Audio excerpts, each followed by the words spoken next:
9, 8, 7, 6, 5, 4, 3, 2, 1. Discussing everything about the afterlife and spirit world. Coming to you all the way from Ireland. It's Sandie Byrne. Hey guys, and welcome to another episode of Life After Life with me, Sandie Byrne. Now in this episode I want to talk to you a little bit about trance mediumship. Okay, just a little bit. I promise to try not to confuse you too much, okay, or try to teach it to you. Okay, I just want to explain the difference, okay, between trance mediumship and, if you want to call it, ordinary mediumship. Okay, we'll just call it mediumship. Okay, so we're all familiar with mediumship, okay? We're aware that it's the connection with the spirit world. So I always describe being a medium like being a translator, okay? Because all we're doing as mediums is taking the communication from spirit and translating it into a format that people here on earth can understand, okay? Now in the US, people call it evidential mediumship, okay? It's the same thing.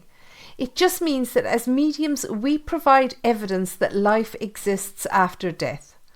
You know, always remember that mediums aren't here to prove anything to you, okay? We can only provide the proof or the evidence that the spirit lives on after physical death. But we can't make anyone believe anything, okay? So it's a very personal thing, whether you believe in life after death or reincarnation or anything, okay? We can provide the evidence. We can give you the evidence. Okay, well, I've got your dad here. He was 63 when he died suddenly of a heart attack or a stroke or whatever it might be, okay? And we'll tell you, you know, he only ate porridge with salt for his breakfast, and, you know, he liked a boiled egg for his tea every day, or, you know, all the little idiosyncrasies that make us human and different from each other. You know, so that's telling you or giving you the evidence that this is your dad here, that this is him that's talking to you, okay? We can't make you believe anything. But what I want to talk about is the difference between mediumship and trance mediumship, okay? So as I've said already, mediumship is where spirit gives us, the medium, a message, okay? And as mediums, we relay that message to somebody in a format that they can understand, okay? With trance mediumship, the spirit energy are using the energy and physical attributes of the medium in order to make themselves known. Okay, that sounds like a mouthful, doesn't it?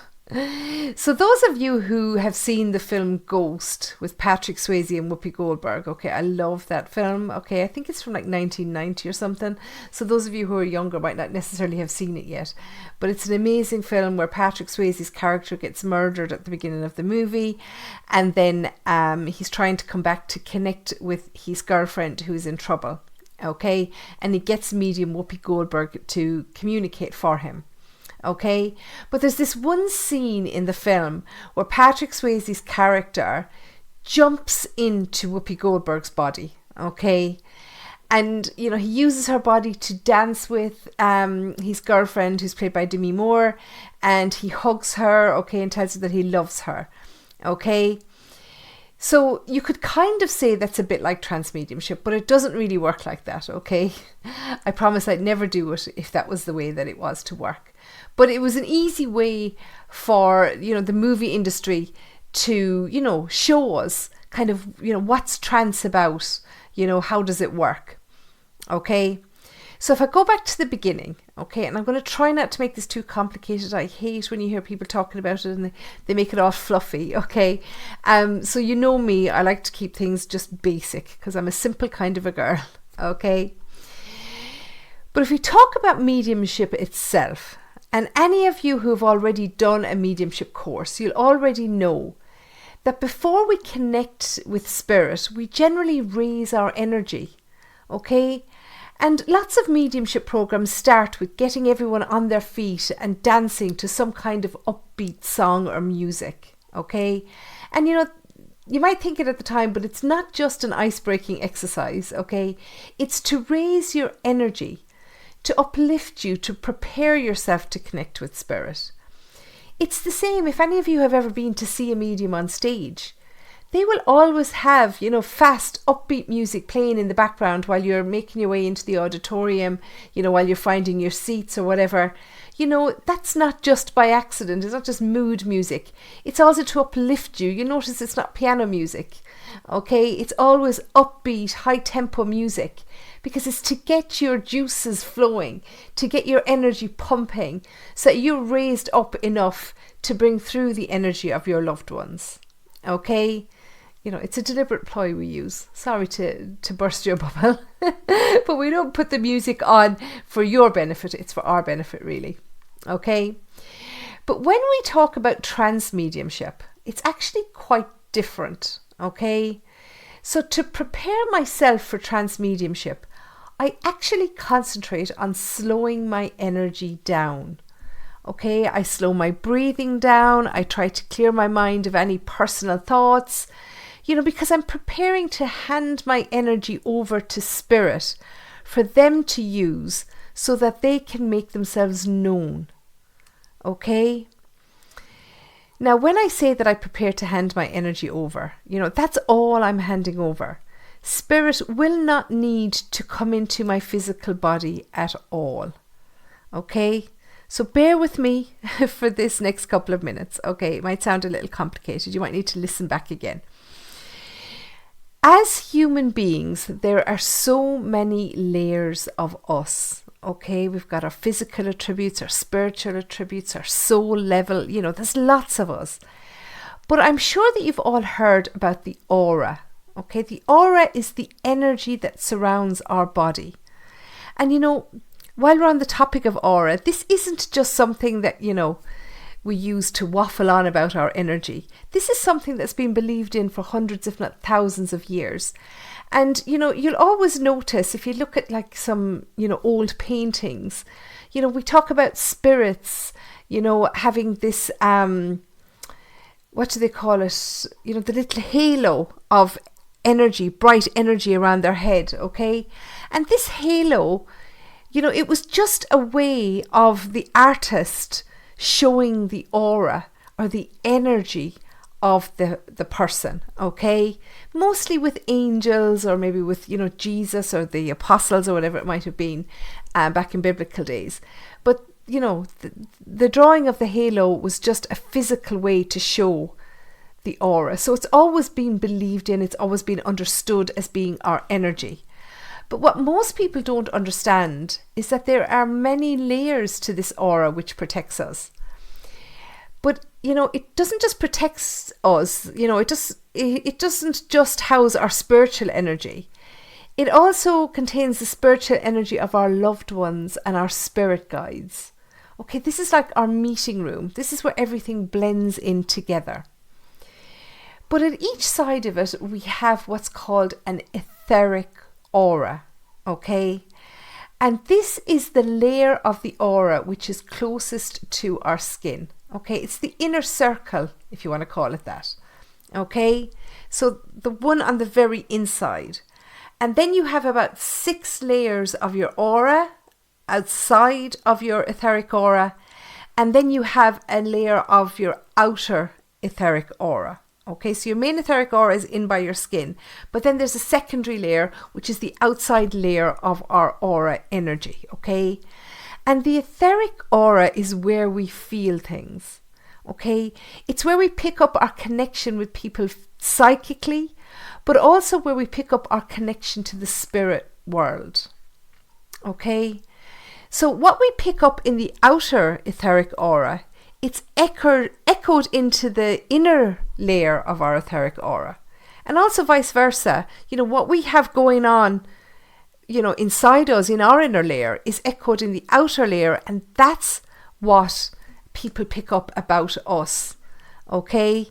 What we put out to our outer layer. So that's how psychics read us. Okay? They're picking it up from our external etheric aura. Okay, whereas when spirit are coming through, they're trying to get their energy into their inner etheric aura.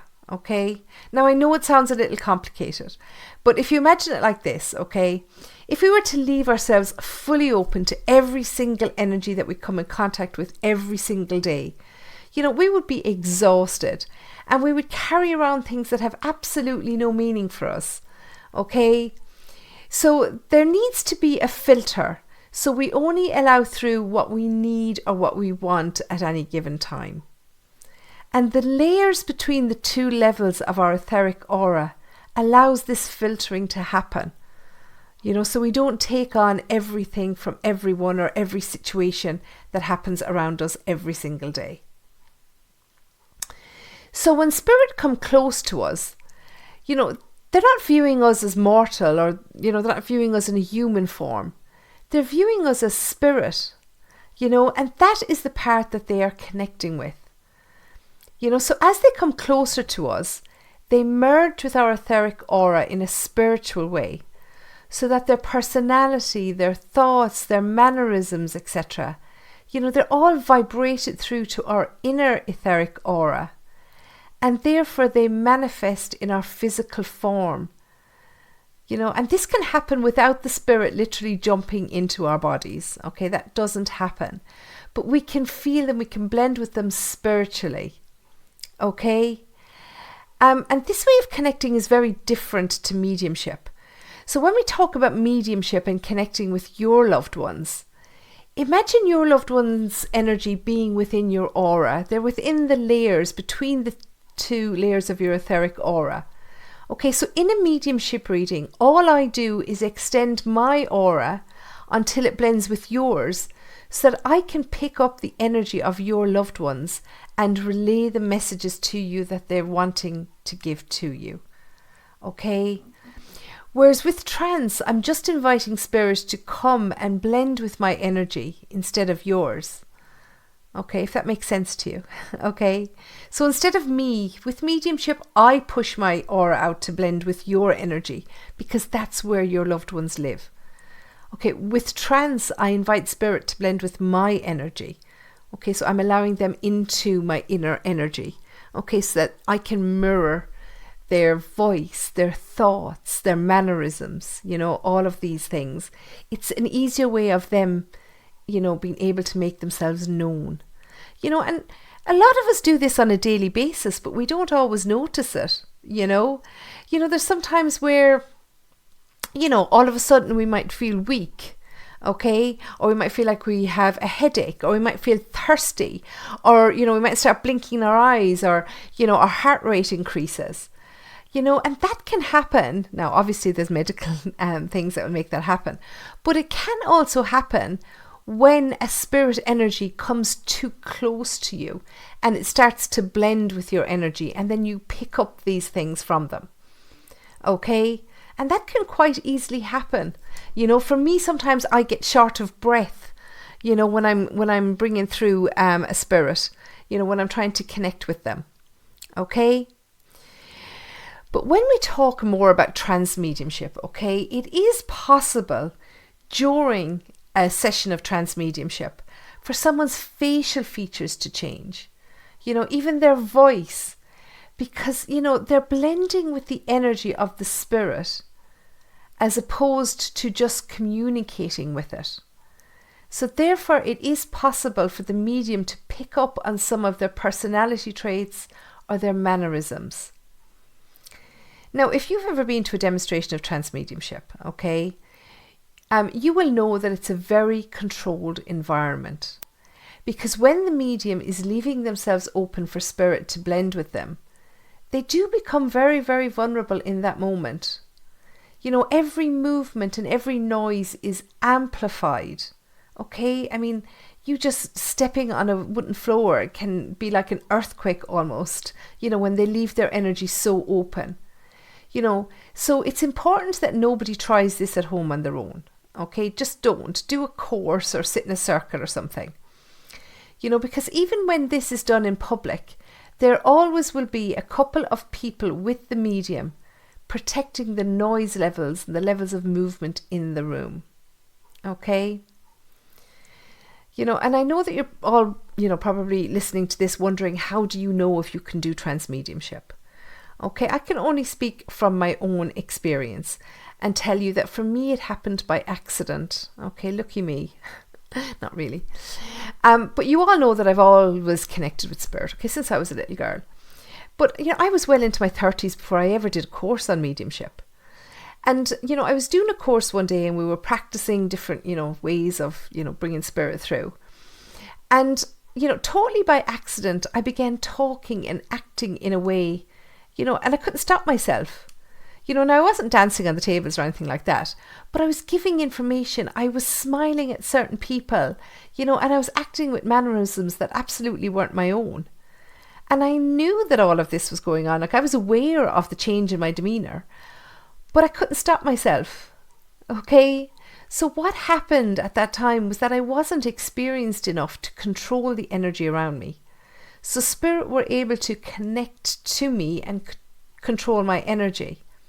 Okay. And once, I did an online demonstration of trance mediumship once, okay, and like anything that I do, it overruns and I took too long. But by the time I finished, I was rushing because I needed to make dinner for the family, okay? So I didn't give myself enough time to disconnect from spirit before I came out of my office. And my dog, she was waiting outside the door of my office, and you all know she was my baby. She passed away last year. She was a German Shepherd. But when I came out of my office, she attacked me. She absolutely did not recognize me. My facial features, my voice, and even my smell were still different to my own. So this just goes to prove how important it is to control the environment that you work in. Okay, so please don't try doing trance mediumship at home. Now, and I did promise you at the beginning that I wouldn't confuse you, and I don't want to confuse you too much in one episode. So for this episode, for now, I just want to explain the difference between the two types of mediumship, And here in Ireland, I feel that people are still a little afraid of trance mediumship. I did give a demonstration of trance mediumship once in Cork a few years ago, but I've mostly demonstrated trance in Canada and in the US, okay? But we need to do it more here, okay? We need to allow spirit to talk in their own words. Personally, I use trance mostly when I do healing, okay? The healing is never done by me. It's done by one of my spirit guides who's called Francois, and I lower my energy. I meditate before I go into a healing session. I lower my energy and allow his energy to blend with mine so that it's him that does the actual healing and not me. I call it lazy mediumship, okay? That's just me. But I do personally find it easier to allow the spirit to do all the work. It is much easier for me, and you all know I'm lazy. Okay, so in summary, think of mediumship as a soul connection. Okay, you're connecting with spirit. Whereas trance mediumship is when you blend with spirit. You're blending your spirit with the spirit of the spirit. The spirit is blending with your spirit, I suppose, okay? So you become one. You're one spiritual being for those few moments, however long, you want the session to go on for. But it's like the two energies are in one, okay? So my energy, my physical body, but the spirit's energy also, okay? And their mannerisms, their thoughts, their words, whatever they want to get across, it gives them the opportunity to speak directly to people. Okay? So I hope this gives you some insight into the difference between mediumship and trance mediumship. Okay? So let me know your questions, okay? Because I don't know if this makes sense or not unless you tell me, okay?